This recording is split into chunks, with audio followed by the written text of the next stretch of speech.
Yeah, writer's block. I'm not a believer in writer's block. I think it's just this thing that people talk about to escape actually doing the work. I think that it's very convenient for us to blame writer's block, this thing that, Welcome to Inspired Choice today. I'm your host, Caroline Biesalski, here to bring you authentic stories, surprising lessons, and powerful takeaways to fuel your journey in business and life. In each episode, I'll take you from one inspiring guest to the next, blending their experiences with my expertise to uncover practical strategies you can use right away.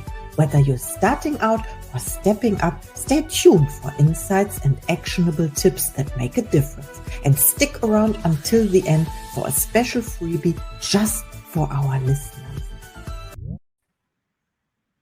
Hello and welcome, Inspired Podcast community. This is your new episode. My name is Caroline and my today's guest is Stephanie Fee. And I'm so happy that she said yes to our interview. Hello, and how are you doing today? Hi, Caroline. Thank you for having me here today. I'm so happy you reached out, and I'm doing great. Great. A lot of Oh, good things happening. So, yes, I can feel it. I'm 9 hours ahead of you in terms of time zone. And so the future is very, very bright. I can tell you that already. And now I would like to introduce you to the audience. Okay. You are the founder of the Wild Larynx, a creative brain trust for nonfiction authors. As a ghostwriter, developmental narrative artist, and author strategist, you empower entrepreneurs and high performers to bring their memoirs, personal development, and business books to life, guiding them from concept to manuscript completion. Welcome to the Inspired Podcast, Stephanie Fee. what a nice intro. Thank you. Oh my goodness. And you recognize yourself. So it is you. And I'm so happy about that. So my first question to you is, what key elements do you believe are essential for crafting a powerful memoir that resonates with readers? Yes, that's a really wonderful question. The first thing that I talk to authors about is not the structure, or it's not the rules, it's not formalities, it's matters of the heart. So to me, in order to write and craft and build something that's going to really move the audience and engage them fully, the author has to be engaged fully, emotionally, and really from a place of raw and deep vulnerability. This is not easy for most people, even the most open authors.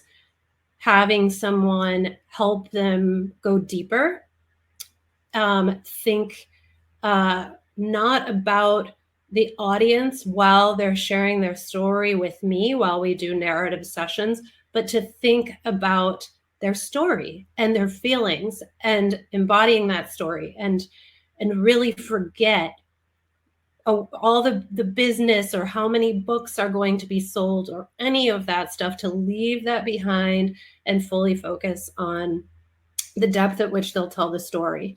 And so to me, that's the prime driver of what is the raw material for something that then we can craft into a well-formed story. So I would say really that's the majority of it. And it's my job to help guide them so that they don't feel like they have to think about anything other than that, other than getting what I always say is stored in our systems, these stories we hold back. Maybe it's stored in our body, stored in our minds, maybe it's stored in their computer, right? But to get that out to someone that they trust first, and that's really beautiful. That's what I call narrative art, and we all have it. It's just a matter of getting into the feeling of it. Wow, I love what you just shared. So now I understand, and I never thought of it that way. So that means in order to tell a really inspiring story, what I understood is you have to connect to your heart first. So you open up, you also talked about vulnerability, to open up completely and then to let it flow and not think about all the structure or the strategies, structure, order, all the left brain stuff, so to say. So you connect to your heart first, and then you give it life, right? That's right. That's Hmm. right. And you give it an authentic life, a real life. And when you're able to really, spill your guts, right, to someone else in private like that first, then we work on, okay, what do you mean by this or that? And we really get into getting to the heart of what you mean, what you are trying to say.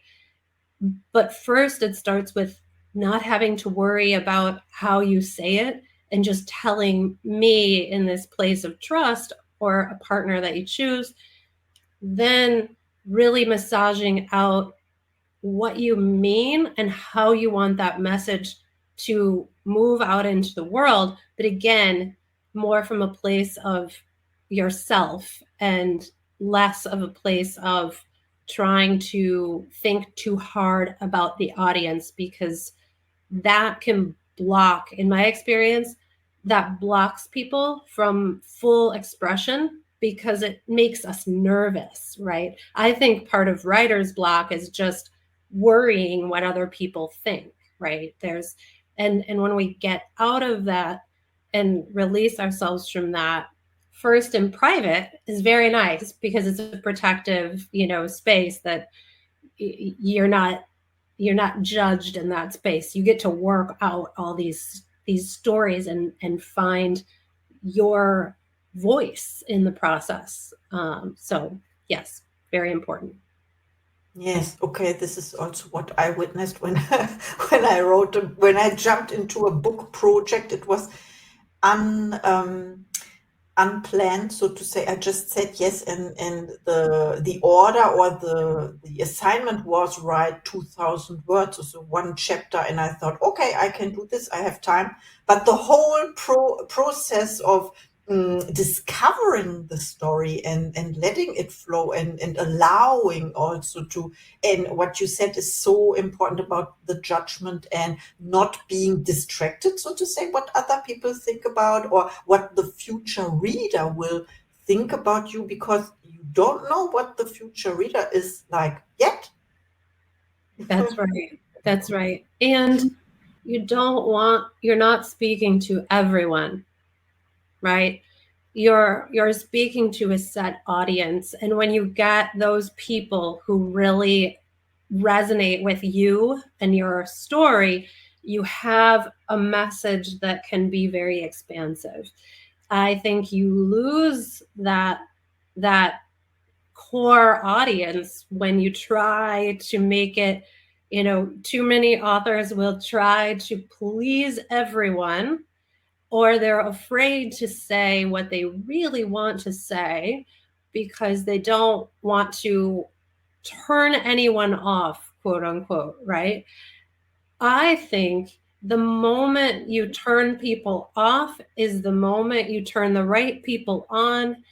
And that, if someone doesn't like, if you have a critic, you actually have something valuable. Because if you don't have any critics, that means you kind of have something shallow and maybe not engaging and written with fear rather than uh, courage, right? So I know that that's kind of a funny way to put it, but if you write with fear, you're going to constantly be trying to make everyone happy rather than actually finding your voice, saying what you have to say, let the critics, kind of move around you and invite in this real audience that's going to come with you and they're going to hear you and they're going to understand you like you've never been understood before. But it doesn't come without also the people who aren't going to come with you or just don't read the book. Maybe, you know, those things happen, right? You want your family to read the book, or you want your friends to read the book. They don't read the book. That's okay. You're not talking to everyone. So yeah, there's so much to the process, and it's really difficult. It's easier said than done, right? You know that from going through the process that you went through. Did you feel apprehensive at all during the process with the 2,000 words, like having those deadlines, or how did that feel? Now I'm interviewing you. Yeah, it's okay, because for me the biggest thing was to say yes to an English project. I just said yes. Oh, I never done this before. I have to do this. I always wanted to become an international best-selling author, and this is what they offered. And so I said yes, and I thought it's easy because I already published in German. I don't have a problem with that. And then I was sitting there. I was on a cruise ship, you know. This is why I thought, oh, I have time. I can write on my cruise. And then it was so, because I think it was because of what you said. What will the other people think? And so I was writing for other people, not for myself. And yeah, I had to learn this, but I'm happy. So I would advise to everyone to just start, or to say yes to something, even if you don't know who's your, or if one person is going to read your book at all. I should so the experience or the journey is the purpose, so to say. So I love your question. Thank you so much. And also everything you shared with us is so helpful now for people who want to, yeah, or who are afraid to start.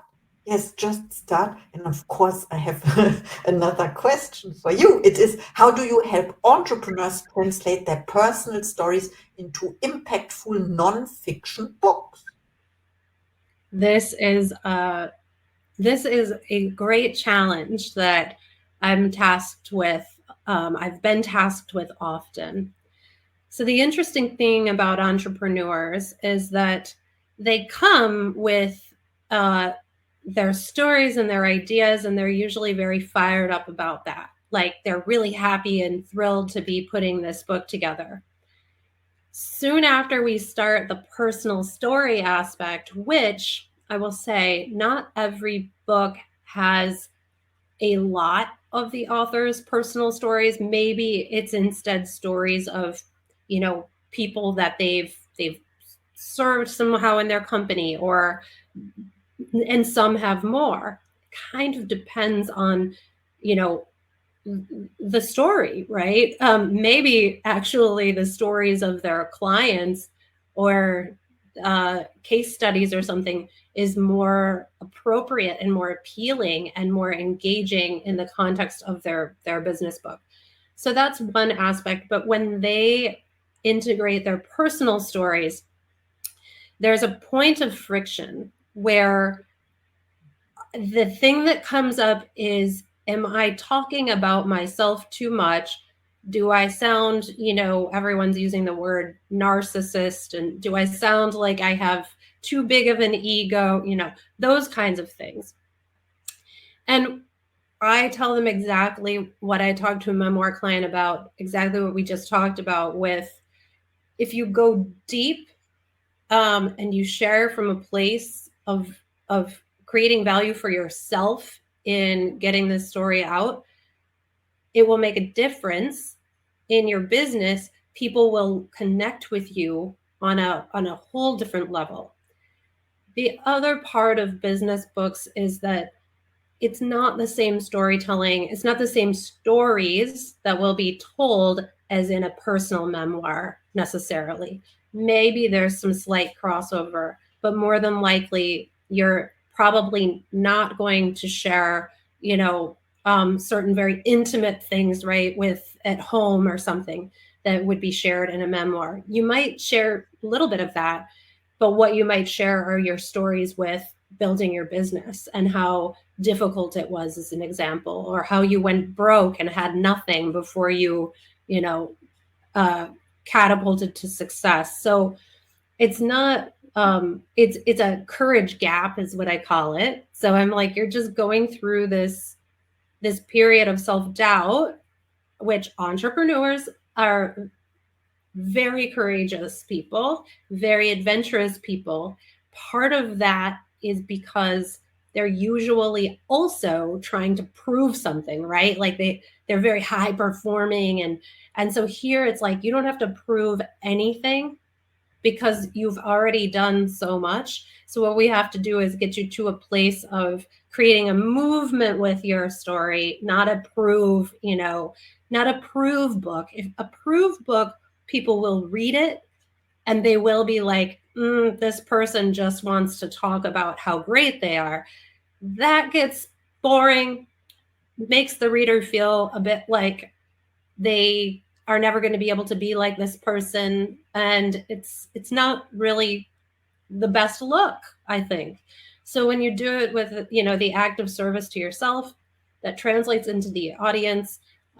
So we just got to bridge that gap together, and then, and this is my final piece to the entrepreneur part, then they start to, this is in my experience and I encourage my clients, start to tell stories on your presentations or your speaking engagements.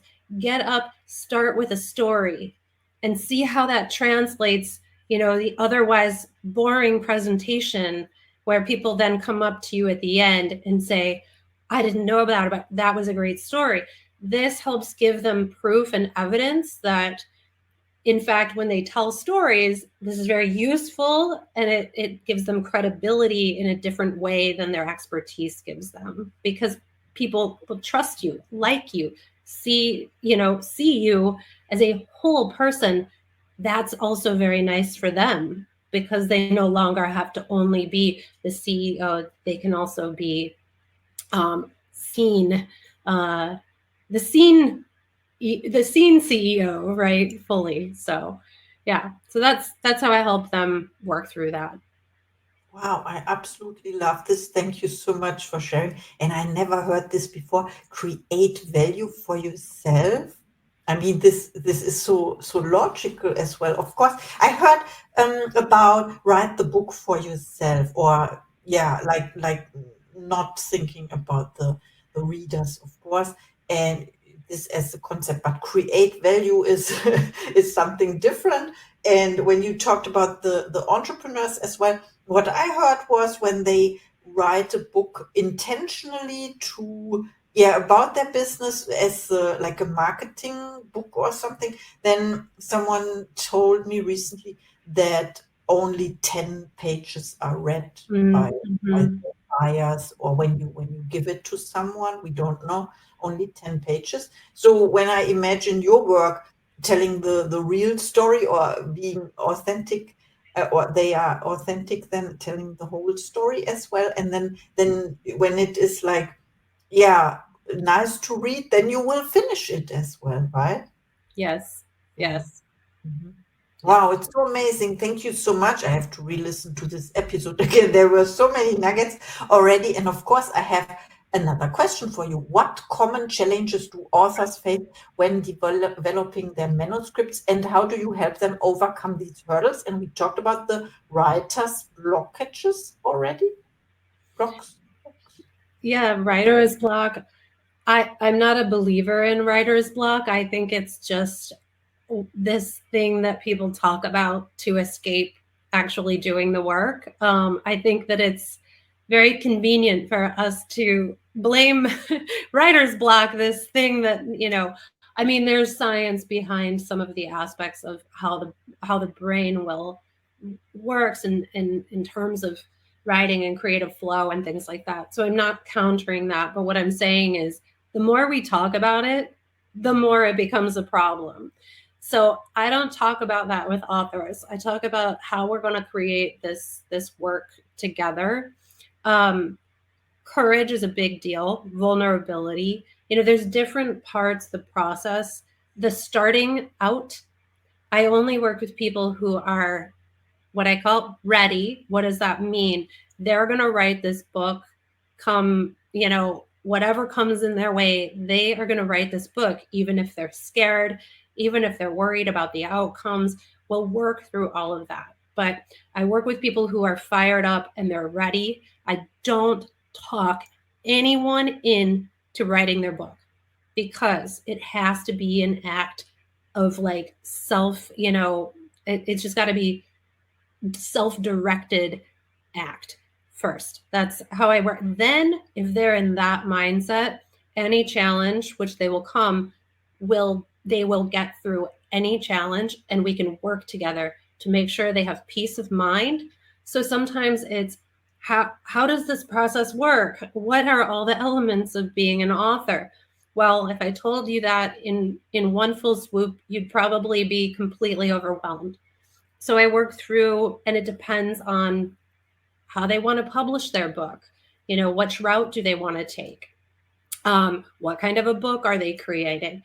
And so it's anything from, a lot of it is those courage gaps. And then also there's a financial worry too. I'm investing in this process. So what am I going to get out of it? So I have to reframe with them. It is an investment, not a cost. Everything is an investment. It's an investment, and you're going to get the return. The deeper you invest emotionally, the deeper you invest. Actually, the data is that authors who do invest financially see a bigger return. This is for nonfiction book authors, probably because when you put skin in the game and you have a partner and you have a strategy, then you have confidence that, in fact, when this book is published and you put it out into the world, you're going to want to promote this book, be excited about helping your publisher, working alongside your publisher, and really promoting this message. If it's done right, that's the goal. If you're excited about promoting this message, this book is your lifelong. It is out in the world, and it will live forever. So how are you going to raise it? How are you going to nurture it and bring it along with you in your speaking engagements? Build a course around it. Use it as the long form content for your marketing material, for your LinkedIn articles, whatever it is. Repurpose everything that you put into that book. This is not just a book. It's like a funnel to all these. It's a link to all these possibilities. So we have to talk about possibilities to get over the blocks. And every author is different in terms of the challenges that come up. But there's solutions to every single one of them. They just have to want to work through that. Yes. So. Wow, thank you so much. I see this. So there's another book, and maybe you know this. It's called The Obstacle is the Way. So you go through this, of course, and you help your clients as well to succeed and to get the book published. So thank you so much for sharing. I have one last question for you. It is about, where can people find you when they want to reach out after listening to this episode? Great. You can find me on my website. So it's the Wild, WILD, Larynx, LARYNX.com. And from there, you can schedule a consultation. Soon I'll have a link up to apply and tell me a little bit about yourself before we talk. And otherwise on Instagram at the Wild Larynx, and I'm Stephanie Lynn P. So exciting. Thank you so much. Please reach out to Stephanie. She's amazing. She has information not many people have, and she's willing to share and help you get your book out, but only if you are ready to do it, no matter what. You said this, no matter what comes in the way, it is possible. And I can share, I was ready to drop that whole project last year because but I had the people to help me as well. But it's not my mother language. So it was another excuse. You talked about excuses. These are only excuses. There is no writer block. If you have the right people, the right coach or someone who supports you, then you will follow through, of course, and you have your own book. I love that. I love books. You see this? I love writing as well. Thank you so much for our interview. And now it's time for your final thoughts to the audience, please. Thank you so much. My final thoughts would be to reflect back what you just said. Don't go it alone. No author goes it alone. You need a team. You need the right team.